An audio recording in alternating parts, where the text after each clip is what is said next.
Hello guys, welcome to our YouTube channel. My name is Clinton P. Kui, and today we are going to be explaining the concept of Laplace transform, and we are also going to be finding the Laplace transform of some elementary functions. So let's begin with the definition of Laplace transform. By definition, Laplace transform is an operator like the D operator in differential equations, and that operator transforms a function in T to a function in S. It transforms a function from a T domain to a function of an S domain. So find the Laplace transform of each function. Example number 1, f of t is equals to e raised to the power of at. To find the Laplace transform of this function, we write the definition of Laplace transform. By definition, the Laplace transform of a function f of t is a function of s, and that is equals to the integral from 0 to infinity of e raised to the power of minus st times f of t dt. This is the definition of the Laplace transform. So we are told to find the Laplace transform of a function. You are going to replace that function inside this integral and evaluate this integral. And we say that the value you are going to have after evaluating the integral will be a function of s alone. Let's find the Laplace transform of f of t, which is e raised to the power of at. So the Laplace transform of e raised to the power of at is equals to the integral from 0 to infinity of e to the power of minus st times f of t is e raised to the power of at dt. So we have this will be equals to the integral from 0 to infinity. So the bases are the same.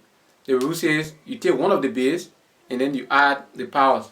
So in this case we take one of the e and then we just have minus st plus at dt. Once we have this, we can find the integral from 0 to infinity. Here we can factor out a t. So we have a minus s all onto t dt. But in this case, s is always greater than a. So a minus s will always be a negative expression, because if s is greater, a minus s will be less than 0 if s is greater than a. So because of that, we have the integral. So this is the Laplace transform of e to the power of at. If we evaluate this integral, this a minus s is a constant, a is a constant, s is a constant. So the entirety will give us 1 over a minus s e raised to the power of a minus s all onto t, and evaluated from 0 to infinity.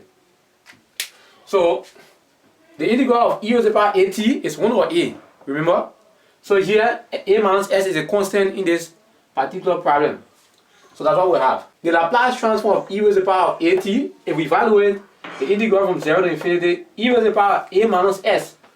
If s is greater than a, the integral of e raised to the power of a minus s onto t will be 1 over a minus s, e raised to the power of a minus s onto t. If we evaluate this, we have 1 over a minus s, bracket open.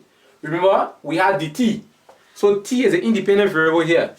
These limits, these boundaries will affect only t. So you have e raised to the power of a minus s onto infinity, and then minus e raised to the power of a minus s onto 0. Because t takes infinity and t takes 0, according to the fundamental theorem of calculus. So this closes.